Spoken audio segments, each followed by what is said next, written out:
Hello dear students, welcome back to the GDC live. So dear students, जैसा कि आप सभी को पता है, झारखंड स्टाफ सिलेक्शन कमीशन की तरफ से आपको यहाँ पे पोस्ट फार्मासिस्ट की पोस्ट देखने को मिल चुकी है। उन्हीं प्रिपरेशन के लिए जीडीसी लेके आया है झारखंड फार्मासिस्ट का यहाँ पे मॉडल पेपर आपसे डिस्कस किया जा रहा है।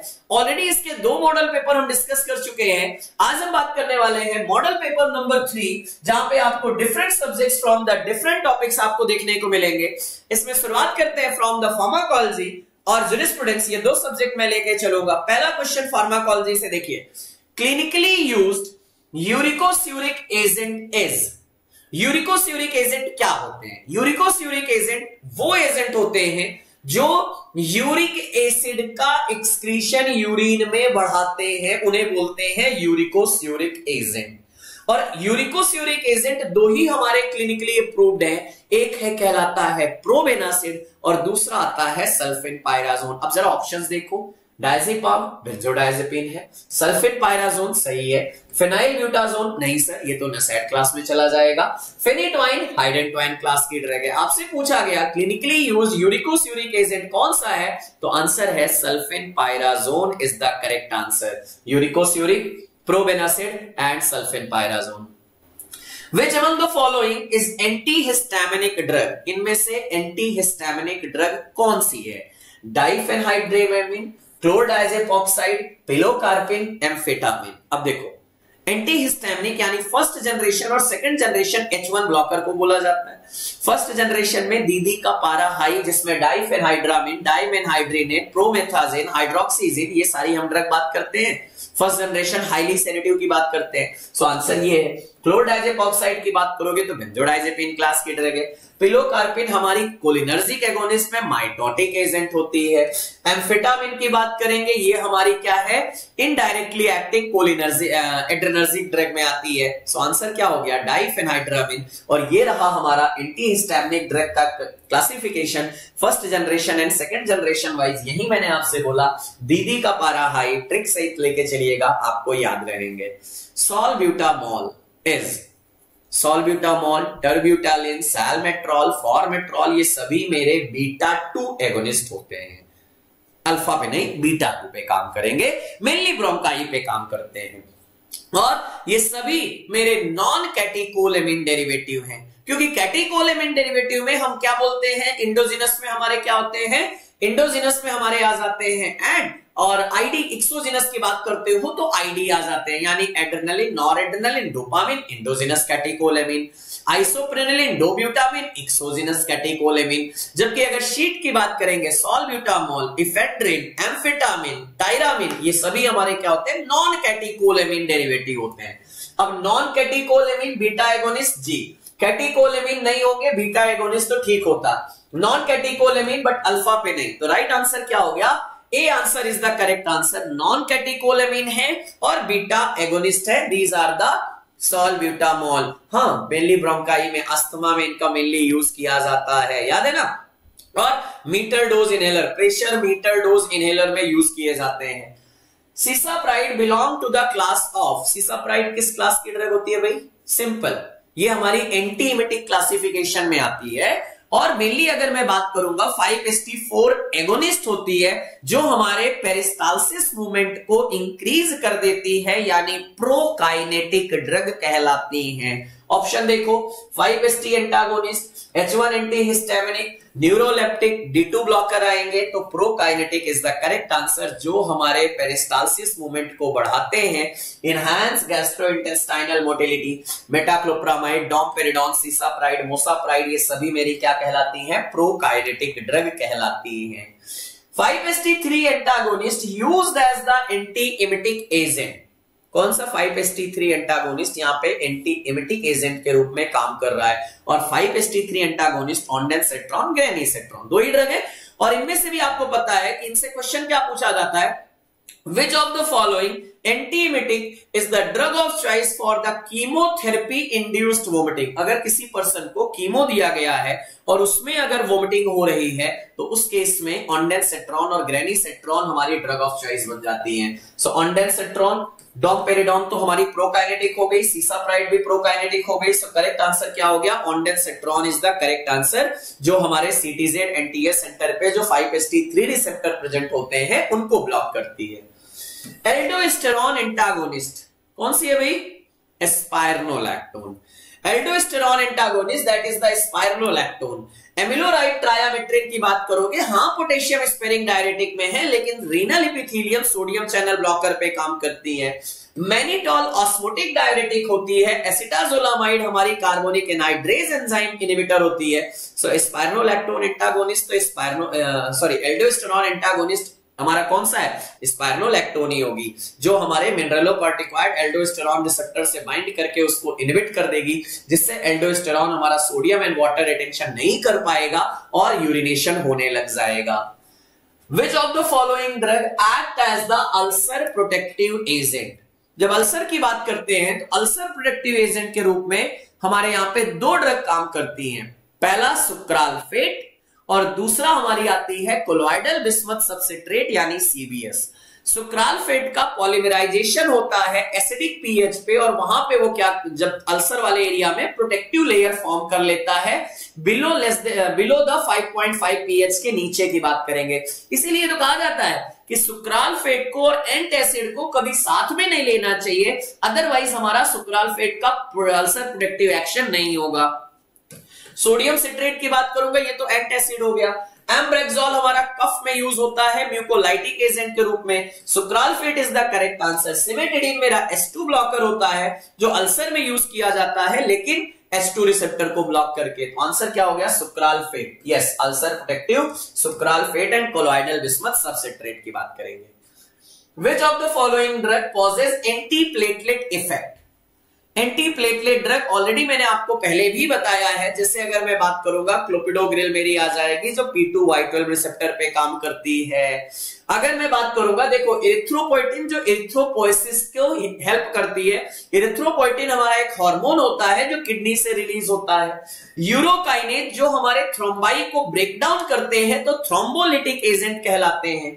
डेस्मोप्रेसिन की बात करेंगे, ये हमारा सिंथेटिक वैसोप्रेसिन डेरिवेटिव होता है। जबकि क्लोपिडोग्रिल के बारे में बात करेंगे, हाँ ये मेरा क्या होता है? एंटीप्लेटलेट।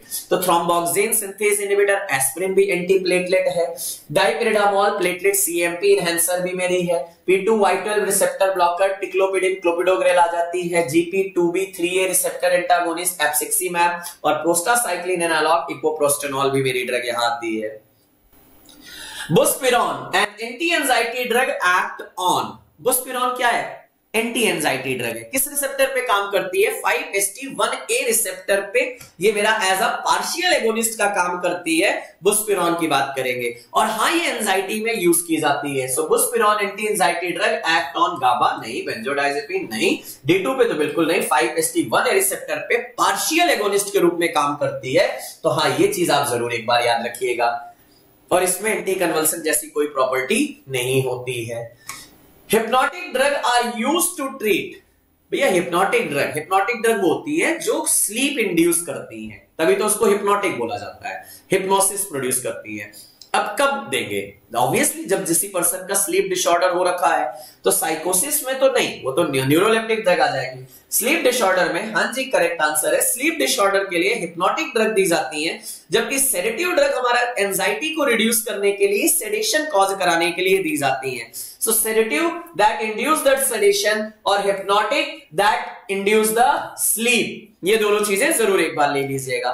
एजिट्रियोनैम ये बीटा लैक्टम एंटीबायोटिक की क्लास का ड्रग है, एजिट्रियोनैम, और इसको बोला जाता है मोनोबैक्टम एंटीबायोटिक, क्योंकि इसमें एक ही रिंग प्रेजेंट होता है। ये मोनोबैक्टम एंटीबायोटिक में आता है। सो एजिट्रियोनैम मोनोबैक्टम एंटीबायोटिक है। कार्बापिनेम की बात करेंगे, इमीपिनेम, मेरोपिनेम, डोरिपिनेम, फिरोपिनेम। बीटा लैक्टमेज इनहिबिटर की बात करेंगे तो यहां पे मुझे याद आएगा कौन सा, क्लेविलोनिक एसिड, सैलबैक्टम, टोजाबैक्टम याद आएगा। सो एजिट्रियोनैम इकलौती ड्रग है अपने क्लास की यानी मोनोबैक्टम क्लास की जिसमें सिंगल रिंग प्रेजेंट होती है। हाँ, बीटा लैक्टम एंटीबायोटिक के अंतर्गत आती है तो सेल वॉल सिंथेसिस इनहिबिट करेगी और साइडल इन नेचर होगी यानी बैक्टीरिया को किल करेगी। टेराटोजेनिसिटी रिफर्स टू, टेराटोजेनिसिटी क्या करती है या क्या प्रॉपर्टी होती है? सो क्या आपने पढ़ा है? Teratogenicity means the property which can produce the abnormality into the foetus. Pregnancy के टाइम पे अगर कोई मदर ऐसी ड्रग ले ले जिसकी वजह से बेबी में कोई एबनॉर्मेलिटी डेवलप हो जाए उसको हम बोलते हैं क्या? टेराटोजेनिक इफेक्ट बोलते हैं। और ऐसी ड्रग को हम बोलते हैं टेराटोजेनिक ड्रग और ऐसे प्रोसेस को बोलते हैं teratogenicity. So ability to cause the defect in eye, इसको हम ocular toxicity, defect in the ear ototoxicity, defect in the bones ये हमारा ऑस्टियो की बात आएगी, causes defect in the foetus. हाँ जी, यही हमारी टेराटोजेनिसिटी की डिफिनीशन है। जैसे फोकोमिलिया तो पता है ना आप सभी को, सील लाइक लिम्स थैलिडोमाइड की वजह से देखने को मिला था और ये एक बहुत बड़ा अपने आप में हिस्ट्री क्रिएट किया था टेराटोजेनिसिटी से रिलेटेड। तो हाँ जी, ये जरूर याद रखिएगा, थैलिडोमाइड जो क्या करता है? सील लाइक लिम्स, मतलब बेबी में हाथ नहीं डेवलप हुए थे, पैर नहीं, लिम्स नहीं डेवलप हुए थे, सील लाइक लिम्स एक्शन आया था। चलिए जूरिस्प्रूडेंस से बात करें। पहला क्वेश्चन देखिए, The drug price control order is passed under drug price control order DPCO 1995 और हम 2013 की बात करते हैं। ये इसेंशियल कमोडिटीज एक्ट 1955 के अंतर्गत आती है। किसके अंतर्गत? इसेंशियल कमोडिटीज एक्ट के अंतर्गत। डीएनसी एक्ट, फार्मेसी एक्ट या कंट्रोल ऑफ प्राइसेस एक्ट नहीं, इसेंशियल कमोडिटीज एक्ट के अंतर्गत आती है। कौन सी? हमारी DPCO, drug price control order की बात करेंगे तो According to the Narcotic Drug Psychotropic Substance Act 1985, cultivating coca plant or gathering any portion of coca plant is termed as, इसको हम बोलते हैं illicit trafficking, अवैध तस्करी। नाम सुना है ना कि इतने किलो गांजा ले जाते हुए, भांग ले जाते हुए, चरस ले जाते हुए इतने किलो की अवैध तस्करी हो रही थी, उसी को हम बोलते हैं इलिसिट ट्रैफिक। मतलब अगर बिना लाइसेंस, बिना प्रॉपर एक इंफॉर्मेशन के आप अगर इन प्लांट्स को प्रोड्यूस कर रहे हो, इनका कल्टीवेशन कर रहे हो, इनको इकट्ठा कर रहे हो, सेल कर रहे हो, तो ये सब कहलाएगा इलिसिट ट्रैफिक कहलाएगा, यानी अवैध तस्करी, इलिसिट ट्रैफिक की बात आती है। Gathering, collection, cultivation, any proportion of this plant. Cannabis means cannabis obtain from the, हाँ जी, हेम्प, कैनाबिस, कोक, जिसको हम बोलते हैं क्या? Cannabis sativa. और इसके तीन चीजें मिलती है, लीफ पार्ट से भांग, फ्रूटिंग एंड फ्लावरिंग टॉप से हमें मिलता है गांजा और इसका जो एक्सट्रैक्ट होता है उससे मिलता है चरस। तो भांग, चरस, गांजा ये सारी चीजें मिला के मेरी बनती है कैनाबिस। तो राइट आंसर क्या हुआ? All of the above. Cannabis में ये सारी चीजें आएंगी। इसी को हम हैसिस ऑयल भी बोलते हैं। सिनोनिम्स क्या होता है? हैसिस ऑयल बोला जाता है, leaves of the cannabis sativa hashish oil और लिक्विड हैसिस भी बोला जाता है। नेक्स्ट और last question, the schedule to which list of the drug to be sold on prescription only belong means ऐसी ड्रग जो केवल प्रिस्क्रिप्शन के प्रेजेंस में ही सेल की जा सकती हैं, उन किस शेड्यूल में आती हैं? Schedule H. जी में the drug which are medicine should be taken under the medical supervision. Y the drug for the standard for the clinical trial. X narcotic and psychotropic drug. तो राइट आंसर क्या हुआ? Schedule H is the correct answer. H schedule के drug को without prescription आप ना cell कर सकते हैं, ना परचेज किया जा सकता है। This is the rule about the schedule H class के ड्रग। तो आज के पार्ट में मेरे क्वेश्चन यहीं तक, मिलेंगे आपसे नेक्स्ट पार्ट में। तब तक के लिए thank you everyone. Hello dear students, चलिए तो हम बात करते हैं हम फार्मास्यूटिक्स सेक्शंस के क्वेश्चंस के बारे में। तो चलिए दोस्तों, तो यहां पर देखते हैं हम लोग सबसे पहले क्वेश्चन नंबर 17 को। Freeze drying is based on the principle of, freeze drying किस प्रिंसिपल के ऊपर बेस्ड रहती है? बड़ा अच्छा क्वेश्चन है, आने के चांसेस हैं। Sublimation, desiccation, fluidisation, reconstitution. तो सबसे पहले हमें जानने की जरूरत है फ्रीज ड्राइंग प्रोसेस में हम लोग क्या करते हैं। फ्रीज ड्राइंग प्रोसेस में हम किसी लिक्विड डोजेज फॉर्म को या किसी लिक्विड सब्सटेंस को हम किस में कन्वर्ट करते हैं? सॉलिड में कन्वर्ट करते हैं by the removal of water.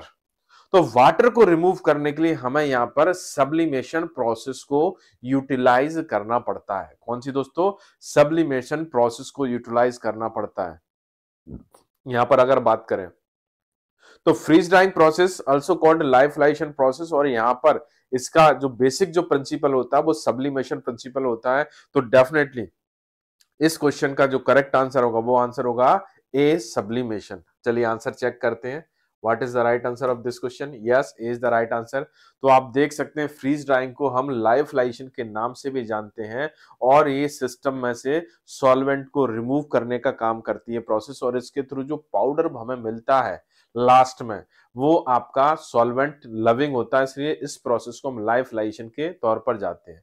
तो यहाँ पर क्या करते हैं, फ्रीज ड्राइंग प्रोसेस में वाटर को सबसे पहले फ्रोजन स्टेट में लेकर आते हैं, फिर उसको डायरेक्टली कि सीधा सीधा सब्लिमेशन का मतलब क्या होता है कि सॉलिड से डायरेक्टली किसमें, वेपर में कन्वर्ट कर देना, गैस में कन्वर्ट कर देना, क्या कहलाता है आपका? सब्लिमेशन कहलाता है। तो यहाँ पर क्या करते हैं, वाटर को हम सॉलिड फॉर्म में लेकर आएंगे, और क्या करेंगे, सॉलिड फॉर्म मतलब आइस के फॉर्म में, और फिर उसका क्या कर देंगे, हम डायरेक्टली उसको वेपर के फॉर्म में लेकर आएंगे। तो कुल मिला के बात है, यहाँ पर जो कन्वर्जन हो रहा है directly from the solid to the vapour हो रहा है, सॉलिड टू दी गैस हो रहा है, इसलिए इस प्रोसेस को हम लोग नाम देते हैं सब्लिमेशन। क्या नाम देते हैं दोस्तों? सब्लिमेशन। यस। चलिए next question, which of the following work on the principle of compression और निपिंग? कंप्रेशन के ऊपर बेस्ड रहता है। टम्बलिंग मिल, हैमर मिल, रोलर मिल और फ्लूइड एनर्जी मिल। तो दोस्तों यहाँ पर कंप्रेशन का मतलब कोई भी चीज, जैसे सपोज करिए मटेरियल है और ये दो जगह पर क्या हो रहा है, इस तरीके से कंप्रेस हो रहा है। तो कंप्रेस होने के लिए आपको बेस्ट, अगर हम यहाँ पर देखें कंप्रेशन के हिसाब से बात करें, तो रोलर के बीच में कोई सब्सटेंस बहुत अच्छे से, सपोज ये रोलर 1 हो गया, ये रोलर 2 हो गया, दो रोलर के बीच में कोई मटेरियल इस तरीके से कंप्रेस हो रहा है, निपिंग प्रोसेस हो रही है। तो यहाँ पर क्या हो जाएगा करेक्ट आंसर इस क्वेश्चन का? C, roller mill. Yes, C is the right answer of this question, C, roller mill. Okay, चलिए आगे देखते हैं इसका प्रिंसिपल पर बात करें रोलर मिल का। तो यहाँ पर मटेरियल जो क्रश्ड होगा कंप्रेशन के थ्रू, इस तरीके से मटेरियल ट्रांसफर हो रहा है, देख सकते हैं आप, ये रिवॉल्विंग रोल्स हैं और ये मटेरियल आपका ट्रांसफर हो रहा है, और इस तरीके से इसका साइज रिडक्शन हो रहा है। ओके, आप देख सकते हैं यहाँ पर। तो ये आपका रोलर मिल का प्रिंसिपल क्या होता है? कंप्रेशन होता है। चलिए अब बात करते हैं the number of sieve, the limits of sieve number for coarse powder. Coarse powder के लिए लिमिट्स क्या होगी? कोर्स पाउडर मतलब सबसे बड़े साइज का पाउडर होता है। तो सबसे बड़े साइज का जो पाउडर होगा लार्ज अपर्चर से पास होगा। किससे दोस्तों? लार्ज अपर्चर से पास होगा, मतलब उसका नंबर छोटा होगा, याद रखिएगा। तो यहां पर ऑप्शंस देखते हैं, फिर उसके हिसाब से हम लोग आंसर देखते हैं। सीव नंबर 10/44, सीव नंबर 22/65, सीव नंबर 44/185, सीव नंबर 120। तो दोस्तों यहाँ पर 44 और 65 ये ऑब्लिक लगा हुआ, इसका मतलब क्या होता है? एक्चुअल में इसका मतलब ये होता है कि सीव नंबर 10 से आपका पूरा पाउडर क्रॉस कर जाएगा, और सीव नंबर 44 से केवल 40% पाउडर पास होगा। उसी तरीके से यहां पर बात करें बी, सीव नंबर 22/65, तो 22 नंबर से पूरा पास कर जाएगा, और 65 नंबर से आपका 40% पास करेगा। उसी तरीके सीव नंबर 44 से आपका 100% पास हो जाएगा, 85 से 40% पास हो जाएगा। और ये जो है आपका सबसे फाइन टाइप का कह सकते हैं कि सीव अपर्चर होगा। सीव नंबर जितना ज्यादा होगा ना, उतना फाइन क्या होगा? अपर्चर होगा। तो यहाँ पर 40% वाला कंसेप्ट अप्लीकेबल नहीं होता है, यहाँ पर 100% वाला अप्लीकेबल होता है कि पूरे पार्टिकल आपके 120 सीव से पास कर जाएंगे। अब यहाँ पर हम सोच रहे हैं क्वेश्चन तो ये नहीं है, क्वेश्चन तो ये हमारा कि कोर्स पाउडर कितने नंबर की सीव से पास करेगा, तो इसका अपर्चर साइज बड़ा होगा। यहाँ पर इन ऑप्शंस में देखें, सबसे बड़ा जो अपर्चर साइज होता है, लार्जेस्ट जो अपर्चर साइज होगा वो कौन सा होगा? सीव नंबर 10/44, सीव नंबर 10 और 44, मतलब करेक्ट आंसर क्या हो जाएगा? A of this question. तो आप देख सकते हैं यहाँ पर डिफरेंट टाइप के powder according to their fineness. Coarse powder 10 number sieve से 100% पास हो जाता है, मॉडरेटली कोर्स 22 से, मॉडरेटली फाइन 44 से, fine 85, very fine 120, micro fine 350, और सुपर फाइन आपका 90% पास हो जाएगा। कितने? 10 माइक्रोन के अपर्चर से super fine.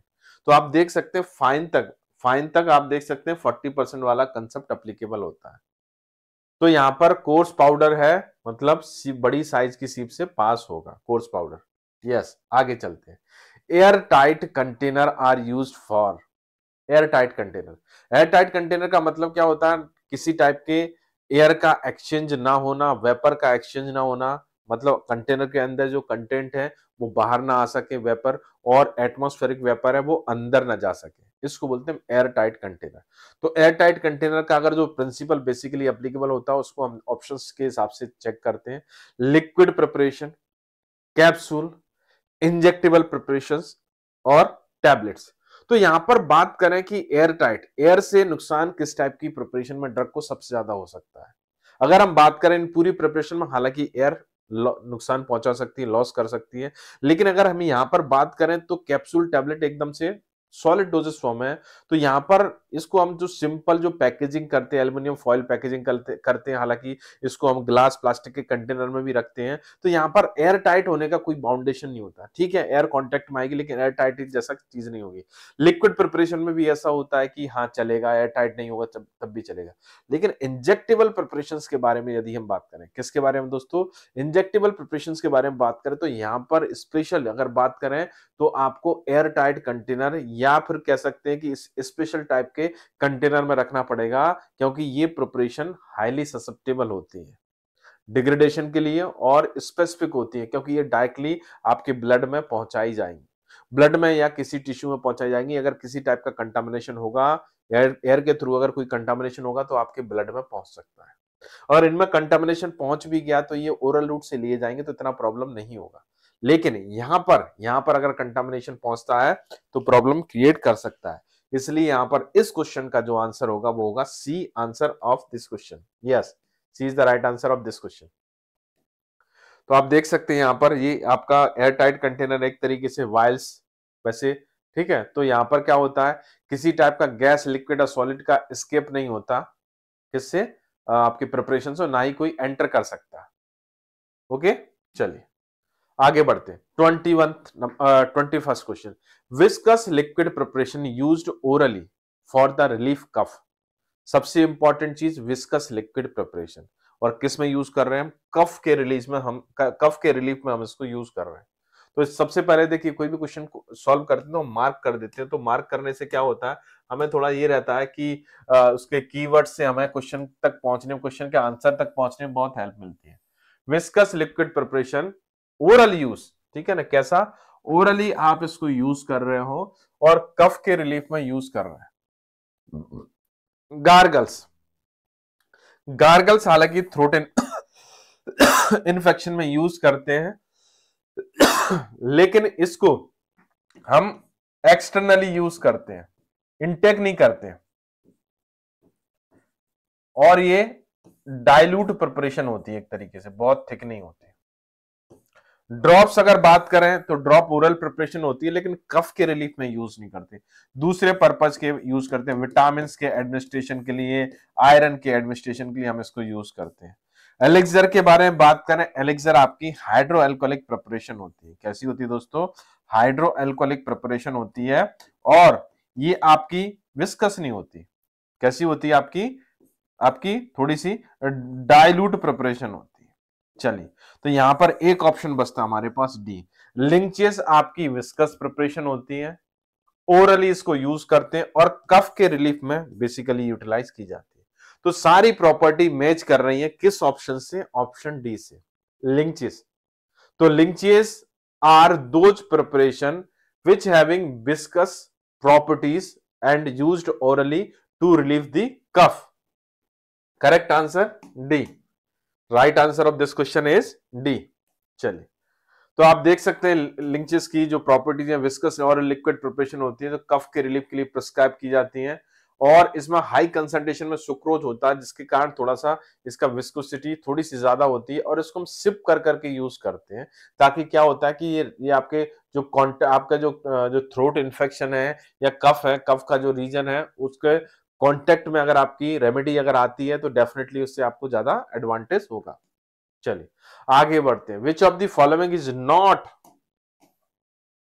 A semi solid doses form. इनमें से कौन सा सेमी सॉलिड डोजेस फॉर्म नहीं?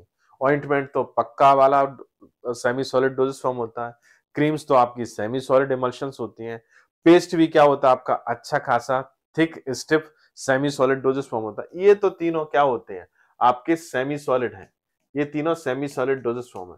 लेकिन इमल्शन के बारे में देखें तो इमल्शन बाइफेजिक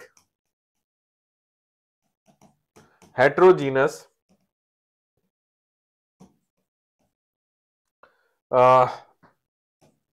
लिक्विड डोजेस फॉर्म होते हैं। तो ये सेमी सॉलिड तो कहीं से भी नहीं होते, सेमी सॉलिड तो ये कहीं से नहीं होते, क्या होते हैं लिक्विड डोजेस फॉर्म्स होते हैं। यस, तो यहां पर इस क्वेश्चन का जो करेक्ट आंसर क्या हो जाएगा, D is the right answer of this question. Question number 22 का करेक्ट आंसर क्या हो जाएगा, डी। चलिए चेक करते हैं, जी हाँ बिल्कुल सही है। तो सेमी सॉलिड प्रिपरेशंस क्या होती हैं, ऐसी प्रिपरेशन जो कि सेमी सॉलिड कंसिस्टेंसी की होती है, उनमें सॉलिड और लिक्विड दोनों की प्रॉपर्टी होती है और डिफरेंट टाइप के मेम्ब्रेन्स और स्किन पर अप्लाई करने के लिए हम इसको यूज करते हैं, जैसे ointment, creams, gel, jelly, paste, plasters. Emulsion आपके बाइस्फेजिक लिक्विड डोजेस फॉर्म्स होते हैं जो कि आपके डिफरेंट पर्पज से एक्सटर्नल इंटरनली दोनों तरीके से हम इसको यूज कर सकते हैं। अब next question, formula use for the calculating dose for an infant. Infant का मतलब क्या होता है, सबसे पहले जानना जरूरी है। इन्फेंट मतलब होता है नवजात शिशु, मतलब जिसकी एज किसमें होती है, मंथ्स में होती है।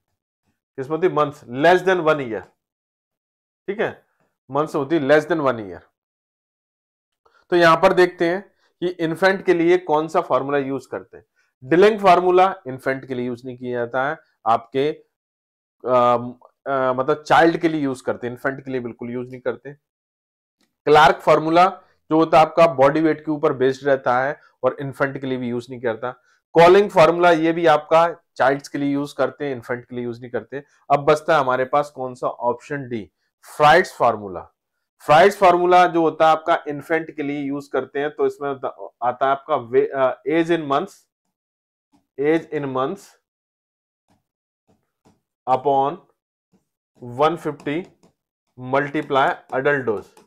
ओके, ये आपका फॉर्मूला है, age in months upon 150 multiply adult dose. तो आप इसमें आप पेशेंट की एज पुट करोगे, जैसे सपोज पेशेंट का एज कितना है, 3 मंथ्स है। ओके, और डोज कितना, अडल्ट डोज आपका कितना 200 mg है। तो इस केस में चाइल्ड डोज कितना आएगा, तो 3/150 मल्टीप्लाई 200। तो इसको आप सॉल्व करोगे तो 50 और ये आ जाएगा आपका 4। तो 4 mg डोज आ जाएगा किसका, इन्फेंट का। अडल्ट के कंपैरिजन में बहुत कम डोज होगा, 4 mg। कितना होगा, 4 mg। तो याद रखना है दोस्तों हमें। चलिए, तो D is the right answer. तो आप देख सकते हैं यंग रूल क्या होता है, age of child upon age plus age of child upon age of child plus 12 और अडल्ट डोज। फ्राइड्स फार्मूला में क्या होता है, age in months upon 150 adult dose. Clark rule में क्या होता है, child weight upon 150 multiply adult dose. इससे निकाल सकते हैं। Clark formula of dose calculation is based on, Clark formula भी होता है जो भी कुछ देर पहले ऑप्शन में था और डिस्कस भी किया था, हम लोगों ने देखा भी है, बॉडी वेट के ऊपर। किसके ऊपर, बॉडी वेट के ऊपर। नेक्स्ट है आपका बॉडी सरफेस एरिया के ऊपर, बॉडी मास इंडेक्स के बेस पर और आपका एज के बेस पर। तो यदि हम बात करें तो यहां पर बॉडी सरफेस एरिया के बेस पर कैटजेट फार्मूला यूज करते हैं और एज के बेस पर डिफरेंट टाइप के फार्मूला होते हैं। अभी हमने देखा था यंग फार्मूला, आपका Fried's formula, Dilling formula, Cowling formula, Bastedo formula, इस पर रहते हैं। क्लार्क फार्मूला जो होता है बॉडी वेट के ऊपर बेस्ड रहता है। किसके ऊपर, बॉडी वेट के ऊपर। जैसे ये फार्मूला क्या होता है, अगर देखें डोज इसके हिसाब से यूज करें तो dose of child equal to weight in pound, weight in pound upon 150 multiply adult dose. Okay, जैसे सपोज किसी पेशेंट का वेट है जो 20 पाउंड्स है, आपके पेशेंट का वेट, ये आप कह सकते हैं चाइल्ड का वेट 20 पाउंड है और अडल्ट डोज आपका कितना है, आपका 300 mg है सपोज करिए। तो क्या होगा, wait in pound 20 upon 150 multiply 300। तो आप इसको कैलकुलेट करोगे तो क्या हो जाएगा, ये आपका आएगा 40 mg। ये आपका क्लार्क फॉर्मूला रहता है, क्लार्क रूल। तो मैंने आपका लगे हाथों आपको न्यूमेरिकल भी करा दिया है। ठीक है, तो ए इज द राइट आंसर। तो आप देख सकते हैं यहां पर ये फॉर्मूला आपका दिया हुआ है। चलिए, which of the following method use to determine the flow properties of powder? Okay, angle of repose, sedimentation, flocculation. तो इसमें से अगर बात करें तो यहां पर अगर देखें फ्लो प्रॉपर्टी आपकी स्पेशली पाउडर या ग्रेनुल्स के लिए काफी इंपॉर्टेंट प्रॉपर्टी होती है, पाउडर्स या ग्रेनुल्स के लिए। और स्पेशली अगर बात करें तो आपके टैबलेट्स और कैप्सूल की मैन्युफैक्चरिंग में इसका बड़ा इंपॉर्टेंट रोल रहता है, टैबलेट कैप्सूल की मैन्युफैक्चरिंग। तो यहां पर क्या करना पड़ता है, फ्लो को मेजर करने के लिए डिफरेंट टाइप के इंडेक्सेस होते हैं, जैसे आपका हाउसनर रेशियो और आपका कार्स इंडेक्स और एक आपका एंगल ऑफ रिपोज, काफी इंपॉर्टेंट है एंगल ऑफ रिपोज। तो एंगल ऑफ रिपोज से आप फ्लो प्रॉपर्टी को डिटरमाइन कर सकते हो। और एंगल ऑफ रिपोज का मतलब क्या होता है, समझिएगा बात को, ये वैल्यू आपके डिग्री में मेजर करते हैं। एंगल का मतलब डिग्री होता है, और जितनी कम डिग्री होगी उतना फ्लो प्रॉपर्टी अच्छा होगा, और जितनी डिग्री ज्यादा होगी उतना पुअर फ्लो होगा, याद रखना। एक्सीलेंट फ्लो के लिए आपका एंगल ऑफ रिपोज आपका 25 डिग्री से या 25 डिग्री से कम होना चाहिए एक्सीलेंट फ्लो के लिए। यदि कोई सब्सटेंस इस टाइप का डिग्री शो कर रहा है 25 डिग्री, तो ये एक्सीलेंट आपका क्या कहलाएगा, आपका फ्लो प्रॉपर्टी कहलाएगी। इसमें अगर हम बात करें, एंगल ऑफ रिपोज का फॉर्मूला होता है tan theta equal to h upon r। तो यहां पर h और r ये क्या होता है, h ये हम इसको निकालते हैं तो एक पाइल बनता है। तो पाइल की हाइट और रेडियस के बीच में जो मैक्सिमम एंगल होता है थीटा, इस थीटा एंगल को हम क्या बोलते हैं, आपका एंगल ऑफ रिपोज बोलते हैं। तो डेफिनेटली इस क्वेश्चन के थ्रू आपको बहुत सारी इंफॉर्मेशन मिली होगी। चलिए आगे बढ़ते हैं, A is the right answer. तो आप देख सकते हैं ये आपका एंगल ऑफ रिपोज। ओके, चलिए, the plasticiser use in capsule shell. Plasticiser किसमें, कैप्सूल सेल में। प्लास्टिसाइजर क्या करते हैं कि वह सब्सटेंसेस होते हैं जो कि आपके प्रिपरेशन में, स्पेशली फिल्म टाइप की प्रिपरेशन होती हैं, जैसे टैबलेट कोटिंग, माइक्रो कैप्सूल्स, इनमें फिल्म को एक सूटेबल प्लास्टिसिटी प्रोवाइड करती है, फ्लेक्सिबिलिटी प्रोवाइड करती है, सूटेबल टेंसाइल स्ट्रेंथ प्रोवाइड करती है, इससे आसानी से टूटेगा नहीं। ओके, ये इंपॉर्टेंट है। तो इसके लिए आप क्या यूज करोगे, सिलिकॉन्स बिल्कुल नहीं, ग्लाइकोलेस्टर बिल्कुल नहीं, टेल्क बिल्कुल नहीं। तो यहां पर क्या होगा, आंसर डी ग्लिसरॉल। मैं आपकी जानकारी के लिए बता देना चाहता हूं, जो प्लास्टिसाइजर होते हैं उनमें OH ग्रुप होना जरूरी है। OH ग्रुप है तो बेस्ट प्लास्टिसाइजर का काम करता है। जरूर नहीं, ऐसा कंपल्सन नहीं है, लेकिन OH ग्रुप हो तो बहुत अच्छा प्लास्टिसाइजर का काम करता है। OH ग्रुप होना जरूरी है, जरूरी नहीं है, मतलब OH ग्रुप है तो अच्छी बात है, लेकिन ज्यादातर जो एल्कोहल होते हैं वो प्लास्टिसाइजर कैटेगरी में आते हैं।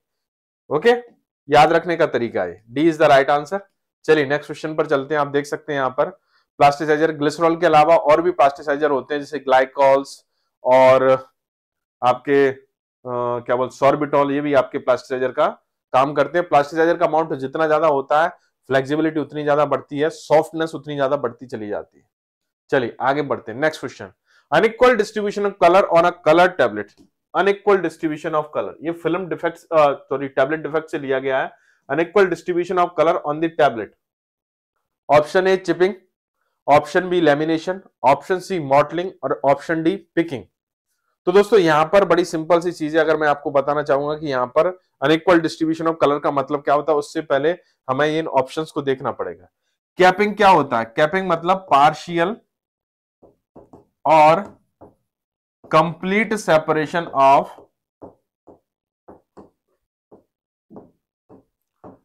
क्राउन और बॉटम, सेपरेशन ऑफ क्राउन और bottom from the tablet. Tablet से क्राउन पार्ट का या कह सकते हैं बॉटम पार्ट का सेपरेट हो जाना क्या कहलाता है, पार्शियल और कंप्लीटली कैपिंग कहलाता है। तो ये कैपिंग तो है नहीं है। लेमिनेशन में क्या होता है, complete separation of tablet into two or more distinct layer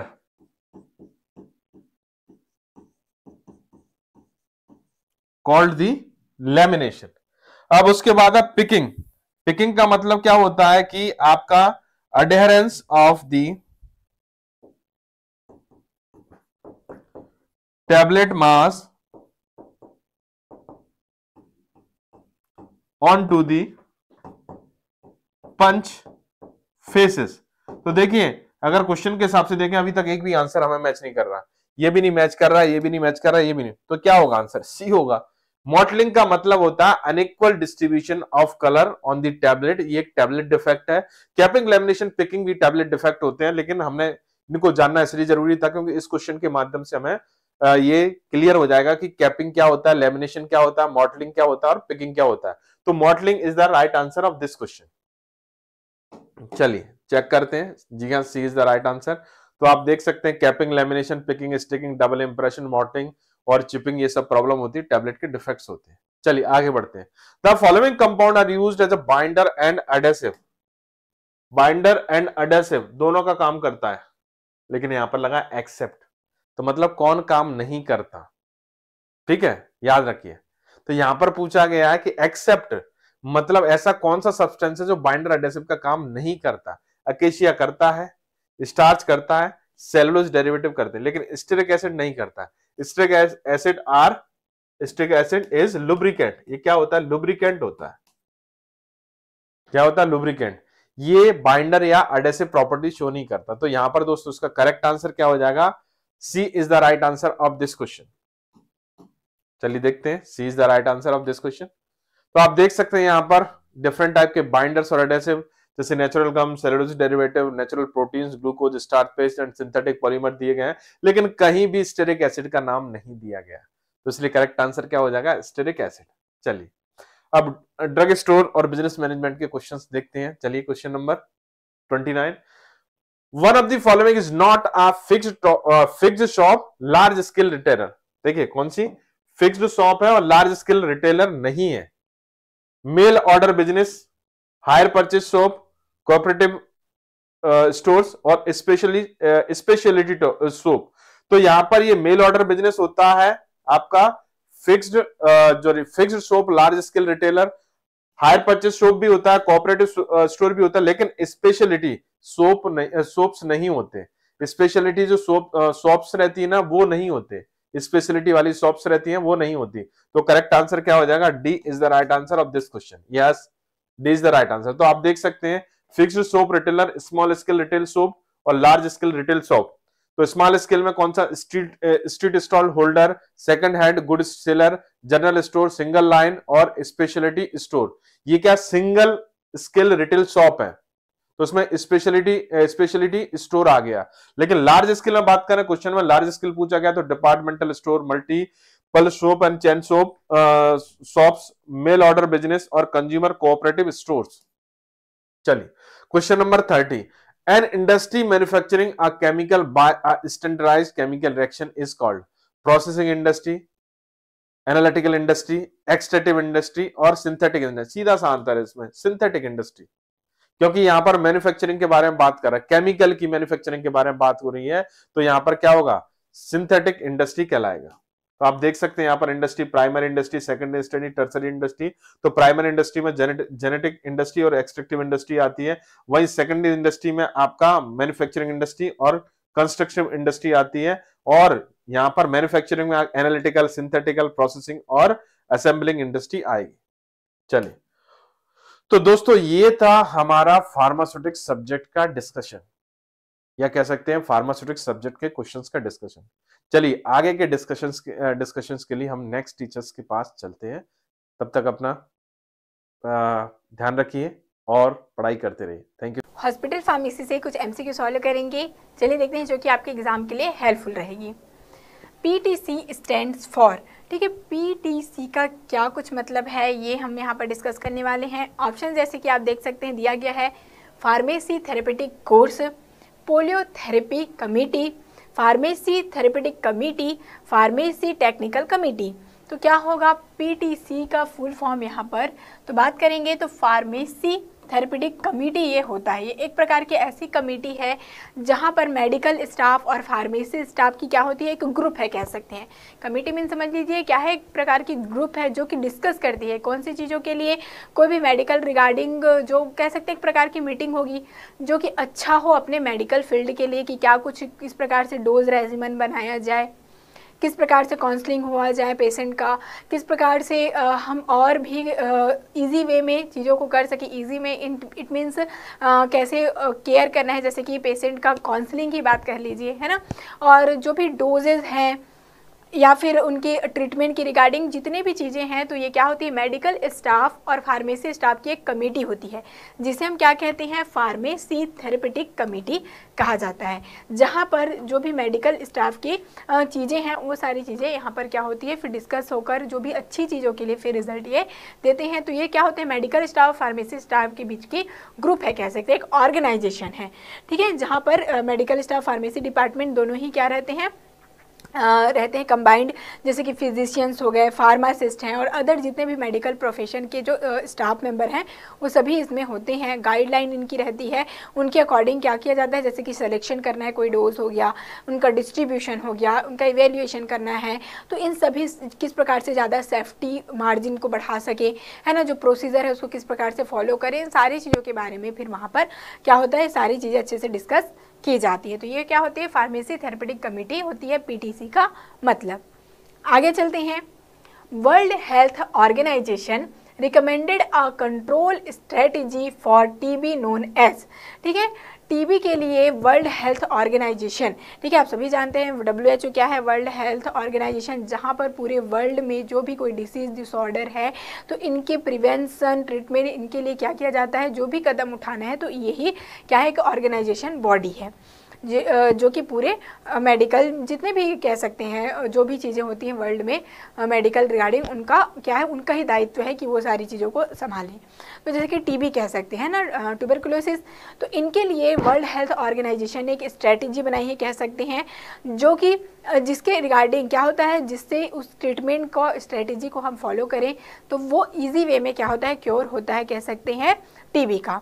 तो इसको उन्होंने नाम दिया था DOTS डॉट्स, ठीक है, जिसको क्या कहते हैं, ये क्या है, directly observe therapy short treatment course ये होता है, ठीक है, शॉर्ट कोर्स है, जहाँ पर क्या होता है, जैसे आप सभी जानते हैं टीबी में बहुत सी ज़्यादा खांसी वगैरह आती हैं और ये लंग्स की एक प्रॉब्लम है। तो इसमें क्या किया जाता है, इसमें 6 to 8 मंथ का शॉर्ट कोर्स का एक स्ट्रेटजी कह सकते हैं कि रेजिमेन रेडी किया जाता है और इनका पूरा एग्जामिनेशन किया जाता है, किस प्रकार से क्या कुछ एग्जामिनेशन करें, है ना। तो इन सारी चीज़ों को क्या किया जाता है, इनको प्रिपेयर किया गया कि इनके द्वारा वर्ल्ड हेल्थ ऑर्गेनाइजेशन के द्वारा, जिसमें उनका जो स्पुटम होता है ना, उसको फिर स्मीयर माइक्रोस्कोपी के थ्रू क्या किया जाता है, एग्जामिन किया जाता है और 6 to 8 मंथ के रेजिमेन में इनको ट्रीटमेंट में लाया जाता है। तो इसको हम क्या कहते हैं, DOTS, जो कि क्या कुछ है, directly observe treatment short course कह सकते हैं, ठीक है। और ये बहुत ही इफ़ेक्टिव साबित हुआ जब ये लाया गया, जो कि 6 to 8 मंथ का ये कोर्स होता है, जहाँ पर क्या किया जाता है, ये पूरी रेजिमेन की रेडी होती है कि क्या क्या डोज किस प्रकार से देना है इस ड्यूरेशन में, और इनकी एग्जामिनेशन की जाती है। आगे अब चलते हैं, फार्माकोग्नोसी से कुछ MCQ सॉल्व कर लेंगे। फार्माकोग्नोसी से देखेंगे क्या कुछ MCQ दिया गया है। Norconessine and regholarrhenine are chemical constituent of which alkaloid, ठीक है, कौन से एल्किलॉइड का ये केमिकल कॉन्स्टिट्यूएंट है, नॉरकोनेसिन और रिगोरेरिन, ठीक है, बहुत ही इंपॉर्टेंट क्वेश्चन है ये और पूछा गया है प्रीवियस आपके फार्मासिस्ट एग्जामिनेशन में। तो देखिए ये जो आपका नॉरकोनेसिन कह सकते हैं और रिगोरेरिन है, ये होता है मेन किसका केमिकल कॉन्स्टिट्यूएंट, कुर्ची एल्किलॉइड का, ठीक है, कुर्ची एल्किलॉइड। अब देखिए ये जो एल्किलॉइड है जिसको कहाँ से ऑब्टेन करते हैं, इसको ऑब्टेन करते हैं हम लोग होलेरिना एंटीडाइसेंट्रिका,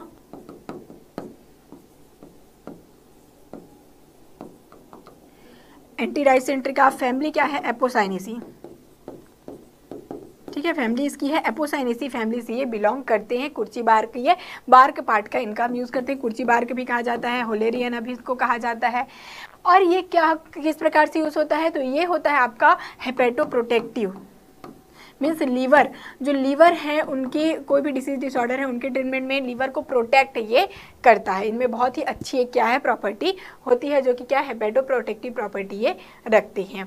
तो जैसे कि हम बात करें ऑप्शन क्या है कुर्ची, तो कुर्ची हो जाएगा यहाँ पर करेक्ट आंसर, जहाँ पर नॉरकोनिसिन और रिगोरेरिन पाया जाता है। ठीक है, तो इसको आप लोग ध्यान में रखिएगा। बात करेंगे थी अश्वगंधा, इफेड्रा और फिसोस्टिगमिन। तो आप सभी जानते हैं अश्वगंधा का हम लोग क्या करते हैं रूट पार्ट को भी यूज़ करते हैं, है ना। इफेड्रा किस में यूज़ होता है, जैसे आपने देखा होगा कि ये साथ ही साथ ब्रोंकियल अस्थमा वगैरह की ट्रीटमेंट में भी यूज़ में आता है। फिसोस्टिगमिन का आप ज़रूर से एक बार कमेंट करेंगे, बहुत ही इजी है। यदि आपने फार्माकोलॉजी में भी पढ़ा होगा कि कहाँ पर यूज़ होता है ना। एंटीकोलिनेस्ट्रेज, इट मीन्स क्या है ये जो कोलिनर्जिक प्रॉपर्टी को इंक्रीज करे। तो इनका आंसर आपको देना होगा। ठीक है, कि क्या कुछ और यहाँ पर यूजेस में आते हैं फिसोस्टिगमिन। ओके, इनका स्पेसिफिक यूज़ जो आपको पता होगा उसको जरूर से आप लोग यहाँ पर कमेंट करिएगा। आगे चलते जाते हैं। कुर्ची के बारे में हमने देखा कि कहाँ क्या कुछ इसमें केमिकल कॉन्स्टिट्यूएंट है, क्या कुछ इसमें क्या है, इनका बायोलॉजिकल सोर्स क्या है और इनके यूजेस क्या है। इसमें नॉरकोनिसिन, कोनिसिन, कुर्ची जो है आपका उसमें रिगोरेरिन AF इसमें प्रेजेंट होती हैं। आगे चलते जाइए। Name the aloe which shows transparent brown and angular fragment. देखिए एलो का आपको पता है बहुत सी स्पीसीज होते हैं, जैसे कि कैप एलो, क्यूराकाओ, सोकोट्राइन, जिंजिबर, है ना। ये अलग अलग है, बारबाडेंसिस कह लीजिए। तो ये अलग अलग क्या है एलो का स्पीसीज है। तो इनको हमको आइडेंटिफाई करना है, तो कैसे आइडेंटिफाई करेंगे, तो बात करें थी मॉर्फोलॉजिकली। तो मॉर्फोलॉजिकली बात करते हैं तो एक बहुत ही स्पेशल यहाँ पर क्वेश्चन में आपको एक टर्म दिखाई दे रहा होगा, ट्रांसपेरेंट जो कि क्या हो पारदर्शी, मतलब आर पार उनका हम देख सके। तो ये ट्रांसपेरेंट जो होता है केवल एक ही एलो ऐसा है जो कि स्पेशली ट्रांसपेरेंट होता है, ये आप लोग याद रखिएगा, जो कि क्या है, जो कि है कैप एलो। जो कैप एलो होता है वही ट्रांसपेरेंट होता है। उसके बाद के सभी जो एलो हैं वो क्या रहते हैं, ओपेक रहते हैं। ओपेक मीन्स बहुत ही ज़्यादा डेंस रहेंगे, उनके आर पार नहीं देखा जा पाएगा। तो ये तो आपको पहले ही पता चल गया, जैसे ही ट्रांसपेरेंट नजर आया मीन्स आपको आंख बंद करके कैप एलो को राइट कर देना है। तो कुछ कुछ ऐसे फीचर हैं सभी ही एलो में जो कि इनके आइडेंटिकल है कह सकते हैं। जैसे कि कैप एलो की बात करेंगे तो क्या हो गया, ट्रांसपेरेंट इनका होता है। तो ये आप लोग को थोड़ा सा ध्यान में रखना होगा। जैसे कि आप और साथ ही साथ बात कर ले और किस में क्या कुछ याद रखना है, तो वैसे क्यूराकाओ कहाँ जहाँ पर भी आपको वैक्सी लाइक फ्रैक्चर नजर आया तो आंख बंद करके क्या कर देना है कि ये क्यूराकाओ एलो है। कैप में जैसे कि ट्रांसपेरेंट की बात करी, अब ट्रांसपेरेंट है इसलिए स्मूथ तो होगा ही, है ना, स्मूथ है और ग्लासी है। ग्लास मीन्स ग्लास के आर पार हम देख सकते हैं ना, तो जो ट्रांसपेरेंट होगा वो ग्लासी तो रहेगा। तो ये इजी से आपको कोरिलेट करके याद रख लेंगे। सोकोट्राइन एलो क्या होता है, कॉन्कॉइडल शेप का होता है, ये आपको ध्यान में रखना है। ये सारी चीज़ें आपको थोड़ा सा पिंच मतलब कि याद रहना चाहिए। जिंजिबर एलो क्या है, तो जिंजिबर एलो आप देखेंगे स्मूथ और इवन फ्रैक्चर इनका होता है। तो ये सभी अलग अलग इनके कैरेक्टर हैं, उनको आप लोग आइडेंटिकल कैरेक्टर हैं, उनको ध्यान में रखिएगा, इनसे क्वेश्चन पूछे जाएंगे। आगे चलिए, आगे क्या कुछ है। Vitali Morin test is use for identification of which alkaloid.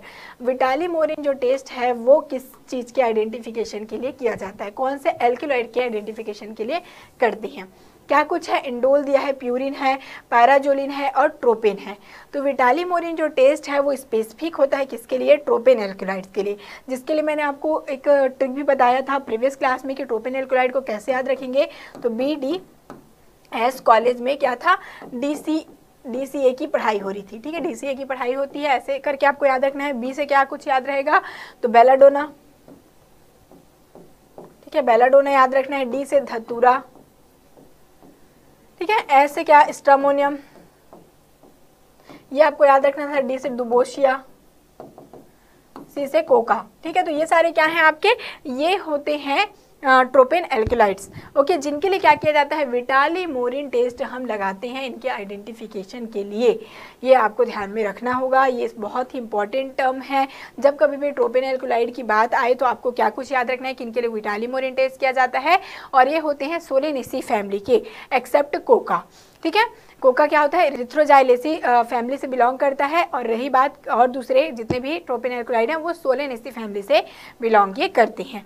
तो ये दोनों चीज़ को ध्यान में रख लीजिएगा। विटालिमोरिन टेस्ट ट्रोपिन एल्कोलाइड के लिए किया जाता है। और चलिए ये बहुत ही अच्छी बात है कि इस टेबल में और आपको कुछ जानने को मिल जाएगा कि जैसे कि थैलेक्विन टेस्ट, थैलेक्विन टेस्ट किसके लिए होता है, सिनकोना के लिए, हमने प्रीवियस क्लास में भी देखा। चलिए यदि बात करें विटालिमोरिन टेस्ट में क्या कुछ रिएजेंट हम यूज़ करेंगे, तो आप देख पाएंगे ट्रोपिन एल्कोलाइड यूज़ करते हैं, उसके साथ नाइट्रिक एसिड और 3% पोटेशियम हाइड्रोक्साइड को यूज़ करते हैं, मेथोनॉलिक जो एल्कोहल का जो मेथनॉल का जो क्या है एक्सट्रैक्ट है उसमें। फिर ये क्या करता है, वायलेट कलर, ध्यान रखिए या तो रिएजेंट पूछेगा या फिर कलर ऑब्जर्वेशन। तो कलर ऑब्जर्वेशन बहुत बार पूछा जाता है, तो कलर ऑब्जर्वेशन को तो याद ही रखिए। जो विटालिमोरिन टेस्ट है, वी फॉर आपको क्या याद रखना, वी फॉर विटालिमोरिन और वी फॉर वायलेट, ऐसे आपको याद रख लेना है। फिर हम बात करेंगे थैलेक्विन टेस्ट की, तो ये किसके लिए, सिनकोना के लिए, जहाँ पर क्या करेंगे, सिनकोना का पाउडर हम लेंगे, ब्रोमीन वाटर लेते हैं, डाइल्यूट नाइट्रिक एसिड लेंगे, तो फिर क्या होता है, ये इमराल्ड ग्रीन कलर शो करता है। इसका भी कलर आपको ध्यान में रखना है, कलर हमेशा ही पूछा जाता है, तो कलर को तो स्पेसिफिक आपको ध्यान में रखना होगा। म्यूरेक्साइड टेस्ट किसके लिए जाता है, तो प्यूरिन एल्कोलाइड, प्यूरिन एल्कोलाइड जैसे कि आपको मैंने बताया था कि जितने भी टी, कॉफ़ी, कोका, ये सारी चीज़ें हैं वो प्यूरिन एल्कोलाइड में आते हैं। अब म्यूरेक्साइड जैसे कि म्यूरेक्साइड वही कॉफ़ी जिसमें हम क्या करेंगे, HCl और पोटेशियम क्लोराइड ऐड करेंगे, तो ये पर्पल कलर शो करता है। इनका भी कलर पूछा जाता है, कलर को मैं हमेशा ही आपको बोलूँगी याद ये रखिएगा। ब्राउन टेगर टेस्ट की बात करेंगे तो brown Tagore test anthraquinone glycosides के लिए किया जाता है। देखिए अभी ये देखिए, अब ये है ग्लाइकोसाइड्स के लिए। अभी तक हमने क्या देखा, ये सभी क्या थे आपके एल्कोलाइड के लिए, और ये Borntrager test specific anthraquinone glycoside के लिए होते हैं, जैसे कि सैना है, एलो है, इन सभी के लिए। तो एलो के लिए वैसे मॉडिफाइड ब्राउन टेगर टेस्ट आपको ध्यान में रखना होगा, क्योंकि वो सी ग्लाइकोसाइड होते हैं। और जितने भी आपके ओ ग्लाइकोसाइड हैं, जैसे कि रुबाब हो गया, सैना, उसके लिए क्या होता है, उसके लिए ब्राउन टेगर टेस्ट किया जाता है। फ्लोरेसेंट टेस्ट की बात करेंगे तो ये होता है मेनली क्विनिन के लिए, ठीक है। तो यूवी लाइट में क्या करते हैं, ब्लू फ्लोरेसेंस ये शो करते हैं। तो ये थोड़ा स्पेसिफिक चीज़ें उनको आपको ध्यान में रखना चाहिए। आगे बढ़ते जाते हैं। The demethoxy quinine is called, demethoxy means it means क्या हो गया, ये डेक्स्ट्रोरोटेटरी, डीमेथॉक्सी मीन्स डेक्स्ट्रोरोटेटरी। जो इनका क्विनिन है वो कौन सा है, देखिए जो क्विनिन है जैसे सिनकोना से ऑब्टेन होता है ये, तो ये जो सिनकोना में जो एल्कोलाइड है वो दोनों ही एक्टिव होते हैं। जैसे कि डीमेथॉक्सी की बात करें, जो उनका लियोरोटेटरी फॉर्म और डेक्स्ट्रोरोटेटरी दोनों ही एक्टिव है। तो और ज़्यादा एक्टिव की बात करें तो जो डीमेथॉक्सी मीन्स डेक्स्ट्रोरोटेटरी कह सकते हैं। वैसे जितने भी एल्कोलाइड होते हैं उनका लिवो फॉर्म बहुत ही ज़्यादा, लिवो मीन्स जब हम प्लेन पोलराइज लाइट को उनसे पास कराएं तो वो क्या करेंगे, लेफ्ट साइड उनको रोटेट कर देंगे। पर जो इनके सिनकोना का एल्कोलाइड है, जो कि क्या करेगा, कुछ उनमें है एल्कोलाइड, अभी मैं आपको डिस्कस करूंगी, वो क्या करता है, उनको राइट साइड रोटेट कर देता है। पर भी वो बहुत ही एक्टिव होते हैं, क्योंकि देखिए एक्चुअल में तो एल्कोलाइड्स क्या हैं, लिवोरोटेटरी, पर कुछ एक्सेप्शन है जैसे कि सिनकोना का। तो उनमें क्या होता है, जो डेक्स्ट्रोफ्रॉम होता है वो क्या होता है, वो भी बहुत ही एक्टिव है, जो कि एंटी अरिथमिक एक्टिविटी शो करती हैं। तो यदि बात करें हम क्यूनिन की, जो कि डीमेथॉक्सी की बात करें, तो ये क्या होता है, सिनकोनीडीन होगा इसका, ठीक है। यदि डेक्स्ट्रोरोटेटरी की बात करें तो क्यूनिन और क्विनिडीन की क्या होता है, सिनकोनिन और सिनकोनीडीन, ये सारी क्या है, इनके डीमेथॉक्सी ग्रुप के बारे में देख सकते हैं। आप देखेंगे यहाँ पर स्ट्रक्चर भी दिया गया है, क्विनिन और सिनकोनीडीन, ठीक है, और क्विनिडीन और सिनकोनिन, ये सारे क्या है, इनके डीमेथॉक्सी ग्रुप है। जब हम बात करें क्विनिन की तो सिनकोनीडीन, और जब बात करते हैं क्विनिडीन की सिनकोनिन हो जाएगा इनका क्या, डीमेथॉक्सी ग्रुप। ओके, क्लियर है यहाँ पर। आगे चलते हैं। चलिए अब health education and community pharmacy से कुछ MCQ को सॉल्व करेंगे। देखते हैं क्या है। Common name plague is also known as, plague आपने सुना होगा, एक टाइम ऐसा था कि प्लेग से पूरे गांव खाली हो जाते थे, इतने ज़्यादा ही प्लेग का कंडीशन था, बहुत ही खतरनाक ही बीमारी था कह सकते हैं। तो ये जो प्लेग है वो होता किससे है और क्या कुछ इसको कहते थे, इसकी बात करेंगे। तो ये मेनली होता है किससे, यर्सीनिया पेस्टिस, ठीक है, यर्सीनिया पेस्टिस से होता है प्लेग। अब बात करेंगे प्लेग को और क्या कुछ कहा जाता है। तो ये ऐसी कंडीशन थी जहाँ पर क्या कह सकते हैं, बहुत ही ज़्यादा डेथ की कंडीशन है। साथ ही साथ जब इनका क्या होता था, बाइट होता था, बाइट जो वो है छोटे छोटे रैट्स वगैरह कह सकते हैं, तो इनके कारण क्या होता था, बाइट यदि इनसे हुई तो बहुत ही ज़्यादा सीवियर कंडीशन हो जाती थी, जिससे कि क्या होता था, स्किन काफ़ी ब्लैक हो जाती थी, जिनको भी प्लेग होता था तो वो क्या होता था, उनका जो यहाँ से आप देखेंगे उंगलियाँ ब्लैक होने लग जाती थी, पूरी ब्लैक, इसीलिए इनको क्या कहते हैं, ब्लैक डेथ कहा जाता था। ठीक है, इनका जो सिम्टॉम था क्या होता था कि स्किन ब्लैक होने लग जाती थी, इसीलिए इनको क्या और ये डेथ होना निश्चित था इस कंडीशन में, इसीलिए इनको ब्लैक डेथ कहा जाता था प्लेग की कंडीशन को। ठीक है, तो और इनमें क्या कुछ होता है, जैसे हमने देखा एर्सिनिया पेस्टिस से ये होता था। ओके, और ये और कुछ यदि बात करें तो जो फ्लेज हैं उनसे किया जाता था, इन्फेक्टेड जो हो इनके बाइट से फिर क्या होता था, एनिमल और ह्यूमन में ट्रांसफ़र होते थे। ओके, साथ ही साथ ये क्या है, इन्फेक्टेड टिश्यू हो गया, inhalation and infected aspirate drop के थ्रू ये क्या होता है, डायरेक्ट कॉन्टैक्ट में फिर इनका ट्रांसमिशन होता था। मीन्स कह सकते हैं कैसे एक से दूसरे में यदि वो ट्रांसफ़र हो तो ये सारे उनके क्या थे, ट्रांसमिशन के सोर्स थे। तो मेनली किससे होता है, तो ये बैक्टीरिया से होता है, ये आपको ध्यान में रखना है, जो कि है एर्सिनिया पेस्टिस बैक्टीरिया से होता है प्लेग, जिसको हम क्या कहते हैं, ब्लैक डेथ कहा जाता है, क्योंकि इनका जो सिम्टम है क्या है, ब्लैक पूरी स्किन को होने लग जाती है और डेथ इनसे होता है, इसीलिए ब्लैक डेथ इनको कहते थे। आगे देखेंगे क्या है, in India filariasis is transmitted by, filariasis जिसे हम क्या कहते हैं, हाथी पाँव। ठीक है, इसमें क्या होता है, जो हमारा पैर है वो बहुत ही ज़्यादा नॉर्मल से भी ज़्यादा एबनॉर्मल कह सकते हैं, बहुत ही ज़्यादा इन्फ्लामेशन हो जाता है, बहुत ही ज़्यादा फूल जाता है, इन्फ्लामेशन स्वेल हो जाता है, तो उसको क्या कहेंगे, हाथी पैर कहते हैं। जैसे आपने देखा होगा ना, हाथी का पैर बहुत ही वजनदार रहता है, तो उसी प्रकार से जो नॉर्मल पीपुल है उनका पैर हो जाता है, जो कि एक मॉस्किटो के काटने से होता है। ठीक है, तो कौन कुछ है क्या है, चलिए देखते हैं किसके कारण ये ट्रांसमिट होता है।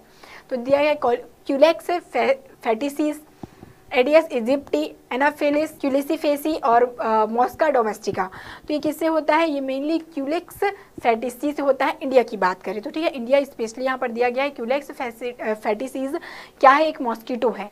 ठीक है, इनके बाइट सोचिए, मॉस्किटो की बाइट से, क्यूलेक्स मॉस्किटो के बाइट से इस प्रकार से जो हमने देखा, इस प्रकार से आपका जो पैर है बहुत ही ज़्यादा स्वेल हो जाएगा, बहुत ही खतरनाक कंडीशन हो जाती है। ये मेनली क्या कह सकते हैं, और नेमाटोड्स के कारण होता है। ठीक है, और ये लिम्फेटिक फाइलेरिसिस की बात करेंगे तो किससे होता है, क्यूलेक्स के जो मॉस्किटो हैं उनसे ये क्या होता है, ट्रांसफ़र होता है। फैलेरिडी इनकी क्या कह सकते हैं, फैमिली होती है। ओके, तो आपको ध्यान में रखना है कि जब कभी भी फाइलेरिया मीन्स हाथी पाँव के बारे में पूछा जाए तो क्यूलेक्स मॉस्किटो इंडिया में मेनली मॉस्किटो, क्योंकि कोई सोचेगा नहीं कि मॉस्किटो के कारण भी इस प्रकार की डेंजरस कंडीशन आ सकती है। तो कैसे आपको ध्यान में रखना, हमने देखा है ना, कभी भी मॉस्किटो बाइट करता है तो थोड़ा सा इन्फ्लामेशन हो जाता है। तो ये स्पेशल टाइप के मॉस्किटो हैं क्यूलेक्स मॉस्किटो, जिनके कारण क्या होता है, इनके कारण कुछ ज़्यादा ही इन्फ्लामेशन हो जाता है, जो कि हाथी पाँव कहलाता है। ये आप थोड़ा कोरिलेट करके याद रखेंगे तो आप कभी भी कंफ्यूज भी नहीं होंगे। तो ये सारे क्वेश्चन बहुत ही इंपॉर्टेंट थे आपके pharmacognosy, health education, community pharmacy और आपके हॉस्पिटल फार्मेसी से। तो चलिए अब नेक्स्ट पार्ट की यहाँ हम बात करते हैं फार्मास्यूटिकल केमिस्ट्री के क्वेश्चंस के बारे में। चलिए सबसे पहले क्वेश्चन पे चलते हैं फार्मास्यूटिकल केमिस्ट्री के। Which drug comes under cinchona alkaloid, कौन सी ड्रग है जो कि आपकी यहाँ पे सिंकोना एल्कलॉइड के अंडर आएगी? क्या वो क्विनीन होगी, एमोक्सिसिलिन होगी, अमोडियाक्विन होगी या फिर पायरिमिथामीन होगी? तो देखो जरा बात करते हैं। जो पायरिमिथामीन है ये आपकी डाई अमीनो पायरिमिडीन क्लास में आ जाती है। अमोडियाक्विन की बात करते हैं, ये क्या होती है आपकी 4 अमीनो क्विनोलोन क्लास में आ जाती है। एमोक्सिसिलिन की बात करोगे ये तो एक पेंसिलिन क्लास की ड्रग है, मींस आपकी बीटा लैक्टम रिंग वाली आ जाएगी। तो जो क्विनीन है यही आपकी क्या होती है, ये आपकी सिंकोना एल्कलॉइड्स में आती है। जो आपकी क्विनीन है यही क्या होगी, आपकी सिंकोना एल्कलॉइड्स में आएगी। मींस ए ऑप्शन क्या होगा यहाँ पे करेक्ट हो जाएगा। ये तो टोटल क्लासिफिकेशन का ही क्वेश्चन आ गया, यहाँ पे तो केमिस्ट्री का आपका कोई रोल था ही नहीं।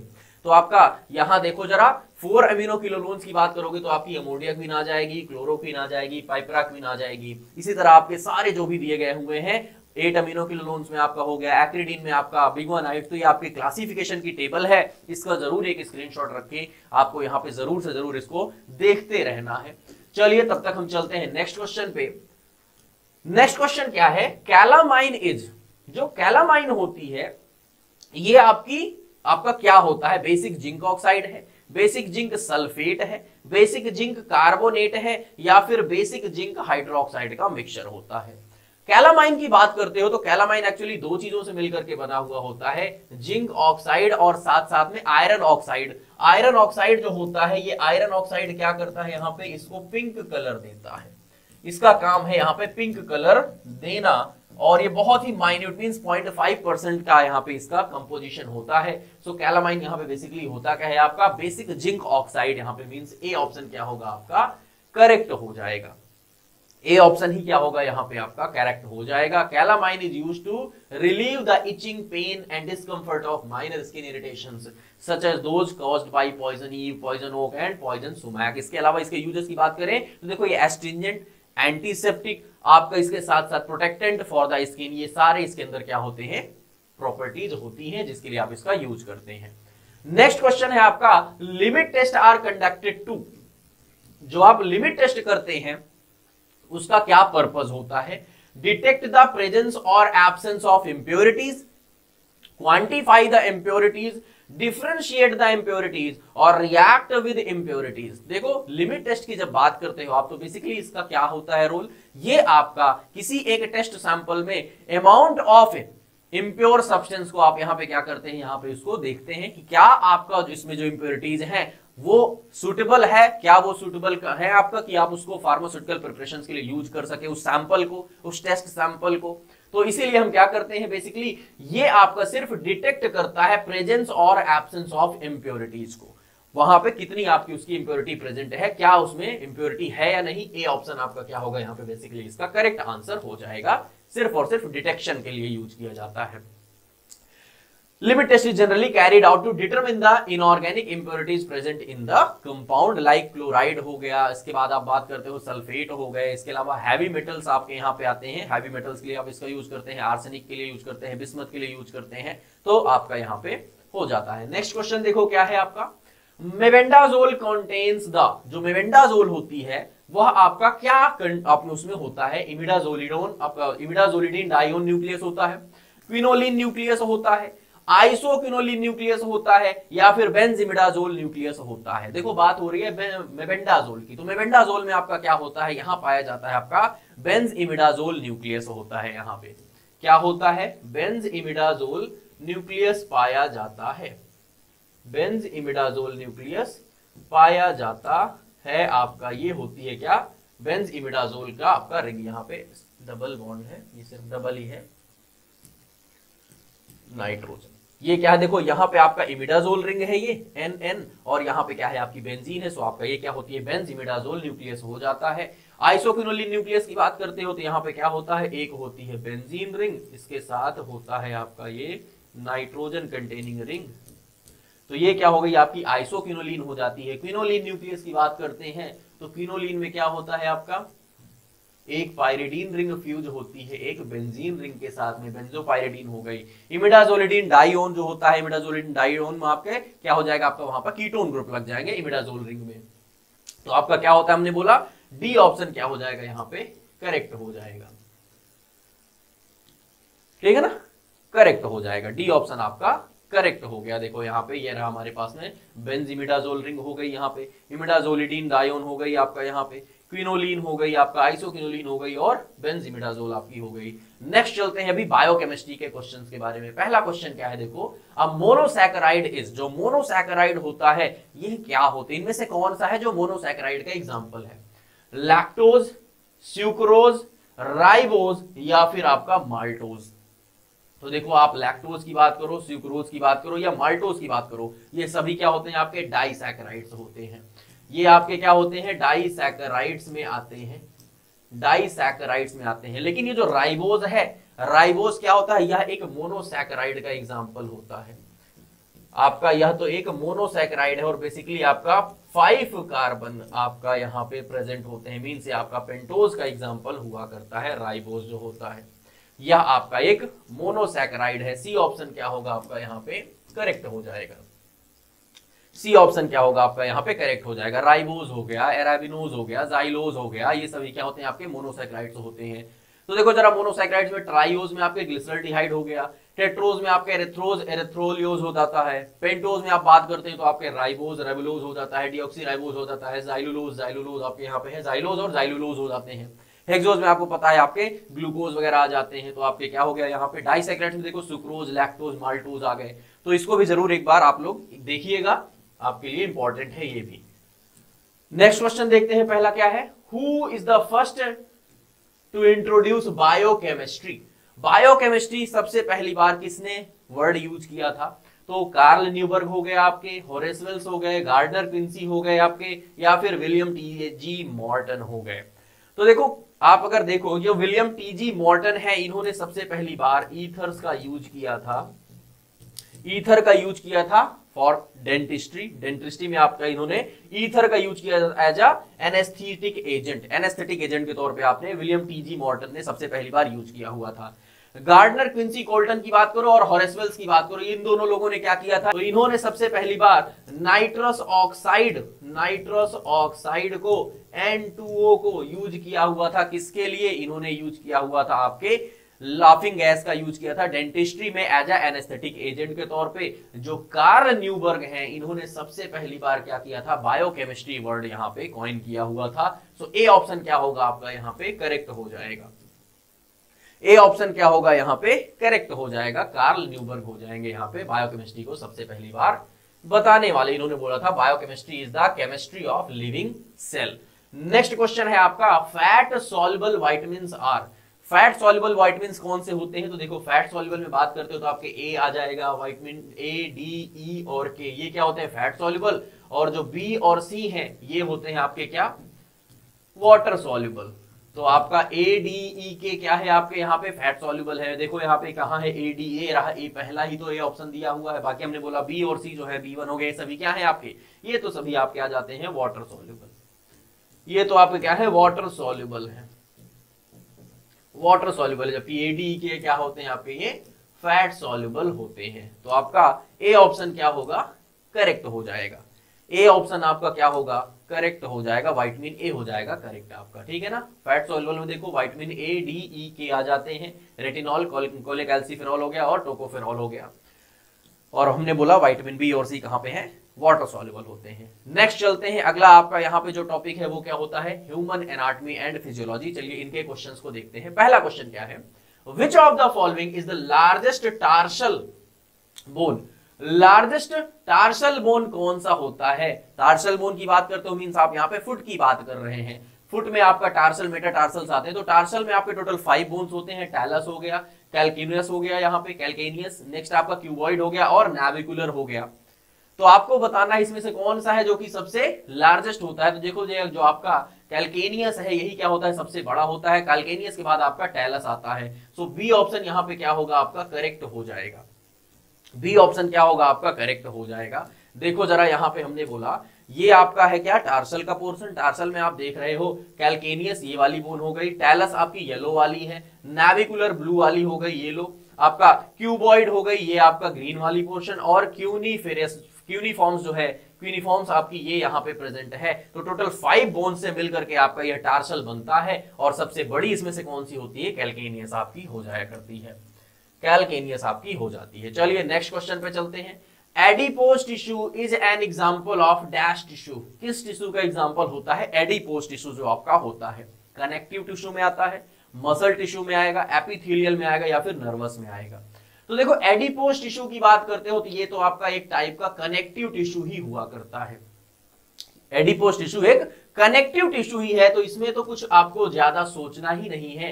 एडिपोज टिश्यू को ही हम कनेक्टिव टिश्यू की कैटेगरी में रखते हैं। Adipose tissue is a connective tissue but it's also an interactive organ in your endocrine system. Endocrine system में भी आप इसका पाते हैं। चलिए नेक्स्ट क्वेश्चन पे चलते हैं।